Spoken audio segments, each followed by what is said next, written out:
Acceleration in Kinematics Equation 1.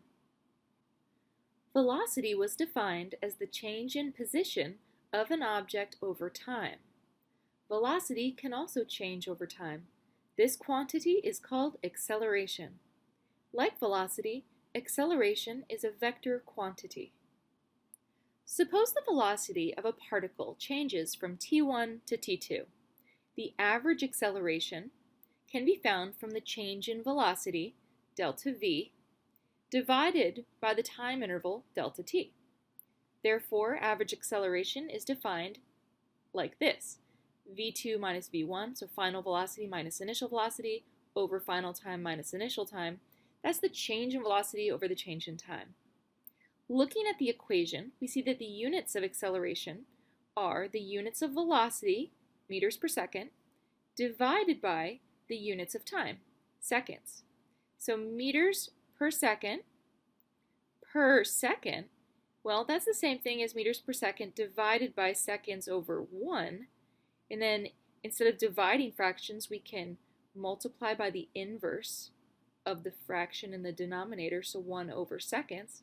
And you see meters times 1 is meters, seconds times seconds is seconds squared. That's how we go from here to here, meters per second squared. So those are the units of acceleration, meters per second per second. If a particle has an acceleration of 3 meters per second squared, then for every second it travels, it increases its velocity by 3 meters per second. So you can see 3 meters per second squared is the same thing as 3 meters per second per second. The units on either side of the above equality are mathematically equivalent, but the right side more clearly reflects what is physically happening. The left side is easier to write, so that's what we'll use going forward. Let's define instantaneous acceleration using the same procedure that defined instantaneous velocity. The instantaneous acceleration is the limit of the change in velocity as the time interval approaches 0. If the acceleration is constant, the instantaneous acceleration is equal to the average acceleration. The gravitational force for objects near the Earth's surface produces a constant acceleration, little g, where F equals mg, mass times gravitational acceleration. The simplest accelerated motion is straight line motion with constant acceleration. It may seem strange, but this occurs in nature quite often, like little g when objects are falling. Since acceleration is constant, an acceleration time graph has a 0 slope. So for a falling object, your acceleration is going to be just a straight line with a slope of 0. And this would be an acceleration time graph. Solving problems with non-constant acceleration will be covered in the Kinematics with Calculus unit. We can use the average acceleration equation to come up with another expression for the average velocity. Since acceleration equals delta v over delta t, shown here, we can solve this equation for delta v by multiplying both sides by delta t and getting change in velocity equals acceleration times change in time. When the acceleration is constant, delta v is a linear function with respect to time, and that average velocity is expressed as follows: the initial velocity plus the final velocity divided by 2. That's just how you calculate the average of two numbers, right? You add them together and divide by 2. There are 2 equations for average velocity. The definition of average velocity works for constant and non-constant acceleration, and that's shown here. The initial velocity plus the final velocity divided by the time span, final time minus initial time.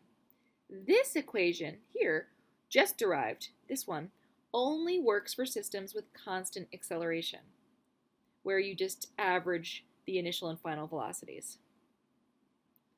The directions of velocity and acceleration vectors are important. If an object's velocity vector and acceleration vector are pointing in the same direction, that object will speed up. And that's true even if they're both negative, right? So this object's also going to speed up in the negative direction. If v and a are both negative, then the object also speeds up. However, if an object's velocity vector and acceleration vector are pointing in opposite directions, the object will slow down. So if the velocity is in the positive direction, but acceleration is in the negative direction, this object will slow down, and vice versa. These rules also hold true for the vertical dimension. If your velocity is up, but your acceleration is down, that object will slow down. Whereas if the object is falling down, so its velocity is down, and it's accelerating down, that object will speed up. This particular example will be very useful to use when we study objects in free fall later in this unit. Average and instantaneous acceleration can be found on a velocity time graph, just like velocity was found using a position time graph. The slope of the line connecting 2 points on a velocity time graph, the slope of that line is the average acceleration, while the slope of the tangent line at a single point is the instantaneous acceleration. So, once again, on a velocity time graph, if you have 2 points, the object is traveling at 2 different velocities, right? So if time 1's here, time 2's over here. You can draw a line from here to here, and the slope of that line connecting is average acceleration. But if you make that time span really small, let's say from here to here, right? Instantaneous, as it gets smaller and smaller, the slope of the tangent line at that point is going to give you the instantaneous acceleration. Let's derive kinematics equation 1. We start with the definition of acceleration, the change in velocity over time. Remember, delta v means change in velocity. Change in velocity is final minus initial. So we get v minus v naught in the numerator. We're going to assume that the initial time is 0. Therefore, t minus t naught, this goes away, and we are just left with the time span, the final time. Now all we do is rearrange this equation to solve for v. So we're going to multiply both sides by t, we're going to add v naught to both sides, and we get kinematics equation 1. This equation tells us how an object's velocity changes as a function of time. Here is how the equation is written on the AP Physics 1 equation sheet. What are those x's? Here, here, and here. Well, since velocity and acceleration are vectors, they have direction. The x subscripts signify that in order to use this equation, the velocity and acceleration plugged in need to be in the same dimension. Once we learn two-dimensional kinematics, this will become more clear. Why doesn't t have a subscript? Time is a scalar. It doesn't have direction. The same time t exists in both the x and y dimensions. In fact, it is the variable that links the dimensions together. It will become very useful to us later on. Velocity can be in the x or the y dimension, so this equation is telling you that the dimension needs to be the same for velocity and acceleration. Vy equals Vy naught plus Ayt will be another version of this equation that we will use. If an object accelerates from rest with a constant acceleration of 5.4 meters per second squared, what will its velocity be after 28 seconds?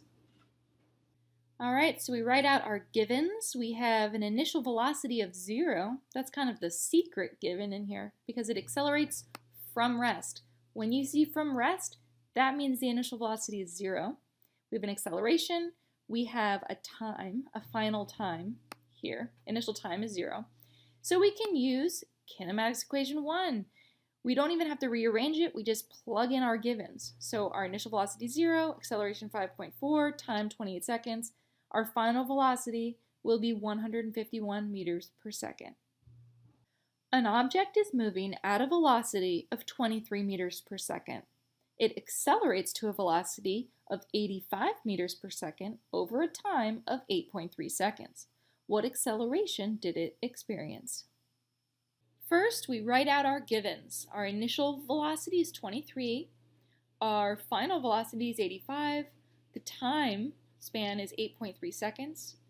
And so we're going to use kinematics equation 1, but this time we're solving for acceleration. So we're first going to subtract v0 to the other side, and then we're going to divide both sides by t. Here's our equation. Then we plug in our givens and get 7.5 meters per second squared. A car is driving at a velocity of 24 meters per second. If its brakes can supply an acceleration of -5 meters per second squared, how much time will be required to bring the car to a stop? Alright, so our givens. Our initial velocity is 24. Our final velocity is 0. This is a secret given because it says bring the car to a stop. So it's not saying 0 meters per second, but it is saying the car will be stopped. Therefore, the velocity will be 0. The acceleration is -5. What does that mean?